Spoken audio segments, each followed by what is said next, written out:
Nuclear బాంబులు Trump వేసాడని చెప్పొచ్చు అనమాట. రైట్. ఇక Iran supreme leader Ayatollah Ali ఖమేనీని మొదటి రోజే, యుద్ధం స్టార్ట్ అయిన మొదటి రోజే చంపేశారనే వార్త విన్నాం. ఇది నిజమని అనుకున్నాం. కానీ ఖమేనీ మరణించలేదు. అటాక్కి ముందే ఐఆర్జీసీ చాలా సేఫ్ బంకర్లోకి ఖమేనీని తరలించినట్టుగా, అక్కడి నుంచే ఈ యుద్ధ వ్యూహాలన్నింటినీ ఖమేనీ అమలు చేస్తూ ఉన్నట్టుగా కూడా వార్తలు వస్తూ ఉన్నాయి. ఏంటి యుఎస్ని, ఇజ్రాయెల్ని ఇరాన్ ఏమైనా ఫూల్ చేసింది అనుకోవాలంటారు? ఎస్ అండి. ఇప్పుడు ఫిబ్రవరి 28 ఉదయం పూట కొన్ని వందలాది యుద్ధ విమానాలు ఆపరేషన్ ఎపిక్ ఫ్యూరీ అనుకుంటూ ఇజ్రాయెల్, అమెరికా సంయుక్తంగా ఈ ఆపరేషన్ నిర్వహించి ఈ అయతుల్లా అలీ ఖైమోనీ కాంపౌండ్ టెహరాన్లో ఉన్నదాన్ని మేము అటాక్ చేసాం అని చెప్పి ఆ ఈవినింగ్కి ఇజ్రాయెల్ ప్రైమ్ మినిస్టర్ నెతన్యాహు చెప్పారు, ఆయన శవాన్ని మేము చూసాం, మా దళాలు చూసినాయి, ఆయన చనిపోయారని. అమెరికా అధ్యక్షుడు తన ట్రూత్ సోషల్లో కూడా దాన్ని ప్రకటించడం జరిగింది. అంతే. తర్వాత తెల్లారి అంటే 24 గంటల తర్వాత ఇరాన్ కూడా దాన్ని కన్ఫామ్ చేసింది, ధృవీకరించింది. అంతే. ప్రపంచంలో అయతుల్లా అలీ ఖైమోనీ చనిపోయారు. కానీ ఆయన అంత్యక్రియలు ఇంకా పూర్తి కాలే. ఆయన శవం అక్కడ రెడీగా ఉంది హాస్పిటల్లో. ఒకరోజు బతికారు, మళ్ళీ ఇరాన్ అంటుంది ఒకరోజు బతికే ఉన్నారు, గాయపడ్డారు అంటున్నారు. ఆ కాంపౌండ్ మీద డజన్ల కొద్దీ బాంబులు వేయడం జరిగింది. బంకర్ బరస్టులు అంటే బాంబర్తో F-35, F-22 Raptors, missiles, Tomahawk missiles, Harpoon naval missiles ఇవి వేశారు. డ్రోన్లు, అధునాతనమైన MQ-9 ర్యాపర్లు అంటే డ్రోన్లు ఉపయోగించారు. ఆయన గాయపడే అవకాశం ఏంటి? ఎక్కడ గాయపడతారు?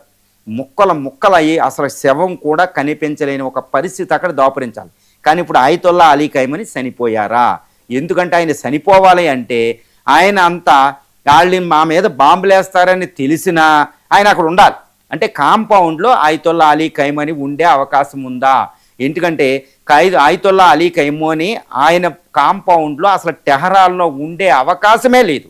ఎందుకంటే ఆల్రెడీ గత జూన్లో 8 నెలల క్రితం 12 రోజుల ఇజ్రాయెల్ ఇరాన్ లేదా అమెరికా ఇరాన్ యుద్ధంలో అయతుల్లా ఖైమోనీ సేఫ్ బంకర్లోకి వెళ్ళిపోయారు. అప్పుడే ఆయన టార్గెట్ చేసేసి IRGC commander, army commander, nuclear సైంటిస్టుల్ని ఇరాన్లో ఉధృతాన్ని క్రియేట్ చేసింది. ఆపరేషన్కి ముందే కొన్ని నెలలుగా హమాస్ హెడ్నే టెహరాన్లో ప్రెసిడెన్షియల్ హౌస్ని ప్రెసిడెంట్ని మీట్ అయిన గంటలో చంపేసింది.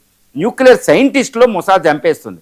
మరి 12 రోజుల యుద్ధం అప్పుడే బంకర్లోకి వెళ్ళిపోయిన ఆయన ఇప్పుడు అమెరికా అధ్యక్షుడు అక్కడ యుద్ధాన్ని మొత్తం మోహరించేసి యుఎస్ఎస్ అబ్రహం లింకన్ ఇంత గ్రేట్ ఆర్మాడాను మోహరించి ఇన్ని చేసి వేల ఆర్మీని సంసిద్ధం చేసి గత 45 రోజులకి యుద్ధానికి రెడీ అంటూ డిస్కషన్ జరుగుతున్నప్పుడు ఆ డిస్కషన్ న్యూక్లియర్ డిస్కషన్ అసలు ఒక్కసారి కూడా ముందుకెళ్ళలేని పరిస్థితిలో ఒక స్కేర్ ఫ్రీగా, ఒక ఏమీ లేకుండా, ఏమి అమాయకుడుగా అయతుల్లా అలీ ఖైమోనీ అక్కడ ఉంటారా అనేది పెద్ద ప్రశ్న అండి.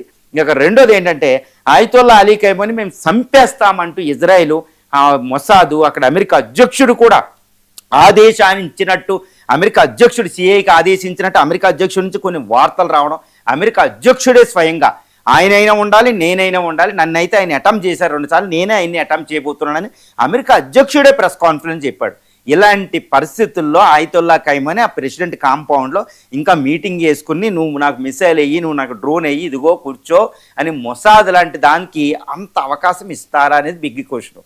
మరి ఇక్కడ మరి చనిపోయింది ఎవరు అంటే ఆయన సేఫెస్ట్ బంకర్లోకి ఆయన వెళ్ళిపోయి ఉండొచ్చు, లేదా చక్కగా రష్యాలోకో చైనాలోకి వెళ్ళి ఆయన సేఫ్గా ఉండొచ్చు. ఎందుకంటే ఇరాన్కి ప్రాణవాయువు ఆయన Ayatollah Ali Khamenei symbol of Iran resistance అండి. ఆయన చనిపోతే హెడ్ తెగిపోయినట్టే ఇజ్రాయెల్, అమెరికా చెప్తున్నట్టు. అంటే ఏంటి? అక్కడ చనిపోయింది ఆయన కాదు. మరి ఎందుకు ఇరాన్ కూడా ఆయన చనిపోయారని మరి ఎందుకు చెప్తారు? ఈ విషయాన్ని మనం పరిశీలించాలి. ఎందుకంటే ఇప్పుడు చూడండి, అమెరికా ఇజ్రాయెల్ ఎటువంటి ప్రోపగండా క్రియేట్ చేసిన CNN ఇప్పుడు కూడా అమెరికా వెస్టర్న్ కంట్రీస్ ఒక యుద్ధానికి వచ్చే ముందు ఒక ప్రోపగండా వారు చేస్తాయి.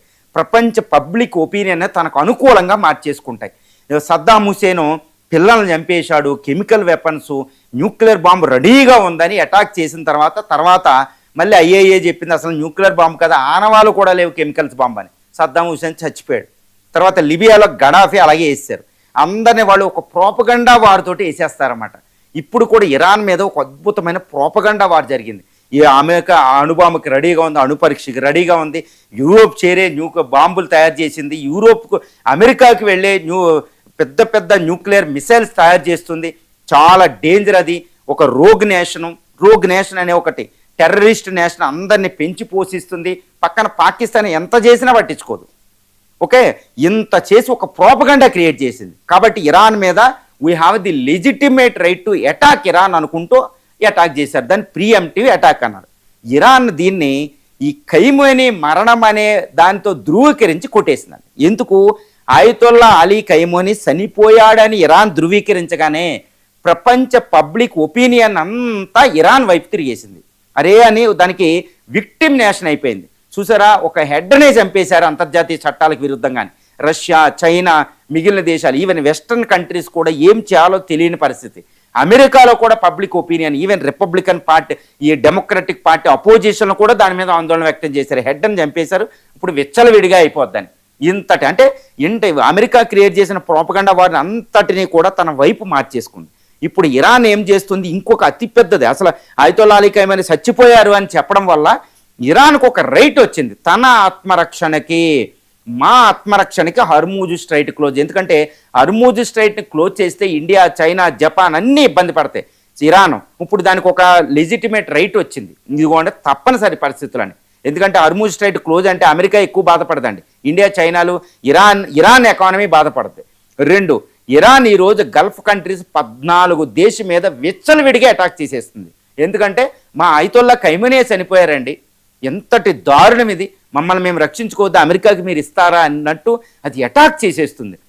ఇప్పుడు ఆయతుల్లా అలీ ఖైమనీ బతుకుంటే ఈ పరిస్థితి, అది ఇరాన్కి ఇంత రైట్ ఉండేది కాదనమాట. సో అమెరికా, ఇజ్రాయిల్ ఈ యుద్ధంలో పబ్లిక్ ఒపీనియన్ అంతా కూడా ఇరాన్ వైపు తిరిగేసిందండి. ఎందుకంటే యుద్ధాలు చేసేది ఆయుధాలు కాదు, బలాలు కాదు, యుద్ధ వ్యూహం. మీకు ఒక చిన్న విషయం చెప్తానండి. అసలైన విషయంలోకి వెళ్ళేటప్పుడు ఖైమనీ బ్రతికే ఉన్నాడని చెప్పడానికి నేను చెప్పేటప్పుడు ఒకటి చెప్తాను. శ్రీకృష్ణుడు హస్తినాపురం రాయబారానికి వెళ్తాడు మహాభారత యుద్ధం మొదలవబోయేటప్పుడు. హస్తినాపురం వెళ్తూ ఉంటే శ్రీకృష్ణుడి ద్రౌపది కూడా ఏంటన్నయ్య ఇలా వెళ్తున్నామని జడత్తు ఇసుకోవద్దు, ఇదిగోండి ఇప్పటికి నేను ముడేసుకోలేదు, వాళ్ళు దుశ్శాసనుడు నన్ను ఇలా చేశాడు, ఇంత ఇలా చేస్తే ఇప్పుడు ఆయన దగ్గరికి వెళ్ళి రాయబారం చేస్తావా నువ్వు అనుకుంటూ ద్రౌపది కూడా తిడతాడు. భీముడు, అందరూ తిడతారు, అందరూ వద్దు అంటారు. కానీ శ్రీకృష్ణుడు మీరు నెమ్మదిగా యుద్ధానికి ప్రిపేర్ అవ్వండి అని శ్రీకృష్ణుడు హస్తినే వెళ్తాడనమాట. ఒక రకంగా యుద్ధాన్ని ఆపడానికి వెళ్ళడు, పబ్లిక్ ఒపీనియన్ ఈయన వైపు మార్చేయడానికి. ఎందుకంటే హస్తినాపురంలో, ఆ ఢిల్లీలో ధృతరాష్ట్రుడు ఈ యొక్క రాజ్యంలో పబ్లిక్ చెప్పమన్నమాట, కనీసం 5 ఊళ్ళు ఇవ్వని. కనీసం 5 ఊళ్ళు కూడా ఈ ధృతరాష్ట్రుడు ఇవ్వలేదు, దుర్యోధనుడు ఇవ్వలేదు, వీడు ఒక రాజా అని పబ్లిక్ ఒపీనియన్ వాళ్ళకి తగ్గిపోద్దండి. ఇప్పుడు ఆయతుల్లా అలీ ఖైమనీ ఈ విధంగా మహాభారత యుద్ధం అంతా పాండవుల వైపు వచ్చేస్తే పబ్లిక్ ఒపీనియన్ గుర్తుపెట్టుకోవాలి. ఈవెన్ కర్ణుని విభజన జరిగిద్ది, అయ్యో ధర్మయుద్ధం లేదని.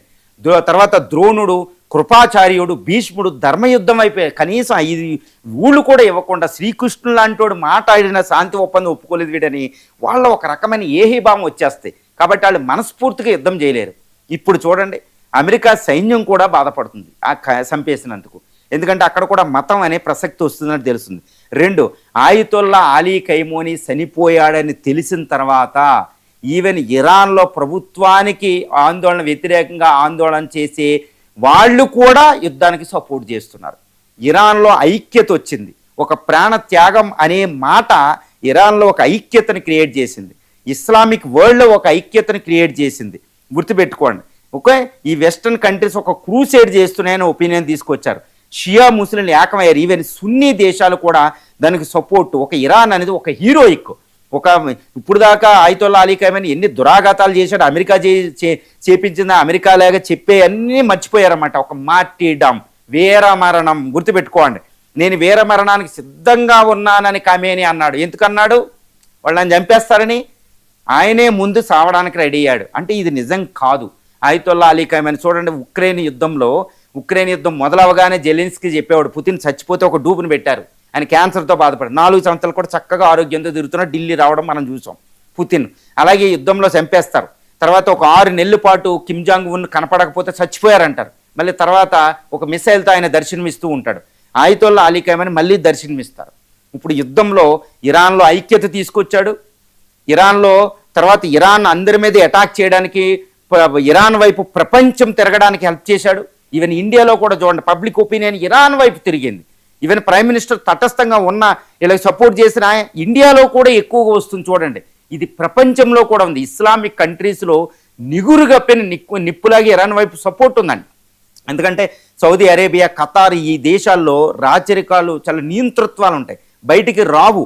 ఈవెన్ చైనా, రష్యా, యూరోప్లో కూడా ప్రపంచ ఒపీనియన్ ఇరాన్ వైపుకి.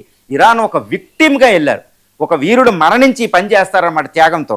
ఇప్పుడు ఆయన మరణించాడా లేదనేది క్వశ్చన్. మరణించాడు అని ఇరాన్ చెప్పడం వల్ల ఇది అయింది. ఇప్పుడు ఇజ్రాయెల్ చెప్తుంది, ఇరాన్ చెప్తుంది. బిన్ లాడెన్ చనిపోయినప్పుడు ఏం చేశారని, బిన్ లాడెన్ ఫ్యామిలీతో బిన్ లాడెన్ శవానికి DNA టెస్ట్ చేసి చనిపోయింది బిన్ లాడెన్ అనే చెప్పారు. అజహార్ చనిపోయినప్పుడు అక్కడ ఒమర్ చనిపోయినప్పుడు అది DNA టెస్ట్ చేసి చెప్పారు. మరి ఈ DNA టెస్ట్ ఆయతుల్లా అలీ ఖైమోనికి ఎందుకు చేయలేదు? మేము శవాన్ని చూసాం, మొసాద్ గ్రౌండ్ ఆపరేషన్స్ కూడా చేస్తున్నా అంటున్న ఇజ్రాయెల్ ఇప్పటివరకు ఇది DNA ఎత్తందని ఎందుకు చెప్పలేదు? అది చాలా ఈజీగా చెప్పింది. ద గ్రేట్ బిన్ లాడెన్గా చేశారు వాళ్ళు. అజహార్, ఒమర్ ఆయనకే చేసేశారు. ఎందుకు చేయలేదు? గడాఫీ చనిపోయినప్పుడు, సద్దాం హుసేన్ చనిపోయినప్పుడు వాళ్ళు DNAతో ప్రూవ్ చేసి చూపిస్తుంది యునైటెడ్ స్టేట్స్ ఆఫ్ అమెరికా. మరి ఇది ఇప్పుడు ఎందుకు చేయలేదు అంటే, చచ్చిపోయాడని గర్వంగా చెప్పుకున్న ట్రంప్, ఇజ్రాయెల్ ప్రధాని నెతన్యాహు, ఎందుకంటే వాళ్ళకి చాలా పెద్ద విజయం అది. కానీ వాళ్ళకి కూడా ఓ డౌట్ ఉండొచ్చు. కానీ ఇరాన్లో ఆయతుల్లా ఖైమోనీ చనిపోయాడు అని చెప్పడానికి 90% కూడా ఛాన్స్ లేదు అనేది నా అభిప్రాయం. ఇప్పుడు గమనించి నేను చెప్పిందని విశ్లేషణ, ఎలుసిడేషన్ బట్టి చూస్తే, ఎక్స్ప్లెనేషన్ బట్టి చూస్తే, ఇరాన్లో ఆయతుల్లా ఖైమోనీ చనిపోయాడని ఇరాన్ని ఏకం చేసి ప్రపంచంలో ముస్లింల సపోర్టు, ప్రపంచ పబ్లిక్ ఒపీనియన్ ఇరాన్కి తీసుకొచ్చి ఇరాన్ ఆర్మీకి, IRGCకి ఒక రైట్ ఇచ్చాడు ఆయన. ఏంది? ఇస్లామిక్ దేశాల మీద, ఆయిల్ వెల్తల మీద, అమెరికా మీద అటాక్ చేసేది. అదిగోండి అటాక్ చేస్తుంది. ఒక అద్భుతమైన యుద్ధ తంత్రం అండి ఇది. ఇరాన్ యొక్క వ్యూహం అమెరికా వ్యూహం కంటే ఎంతో అత్యున్నతమైనకి వెళ్ళిపోయింది. ఒకవేళ ఆయతుల్లా ఖైమోనీ చనిపోయినా కానీ ఒక రకంగా ఆయన బతికున్నట్టే అనుకోవాలి. ఆయన బ్రతికే ఉన్నాడు, ఎందుకంటే DNA టెస్ట్ ఇంకా చేసి ఈయన చనిపోయాడని బిన్ లాడెన్ లాగా, సద్దాం హుసేన్, గడాఫీ లాగా ఇజ్రాయెల్, మొసాదు వీళ్ళు చెప్పలే. తర్వాత ఈవెన్ హమాస్ చీఫ్ చనిపోయినప్పుడు కూడా DNA టెస్ట్ చేసి చనిపోయింది ఇతనే అని చెప్తారు టెర్రరిస్టులని. మరి ఇప్పుడు ఎందుకు చేయలేదు అంటే, ఖైమోనీ చనిపోలేదు. ఖైమోనీ అంత అమాయకంగా టెహరాన్లో కూర్చుని ఎక్కడికి ఇదిగోండి మొసాదు, CNN అని బాంబు దాడి చేసుకోండి అని చెప్పలేదు. కాబట్టి it's not the win of the United states of America, it's not the win of the Israel అండి. ఖైమోనీ బ్రతికే ఉన్నాడని అయితే చెప్పొచ్చు.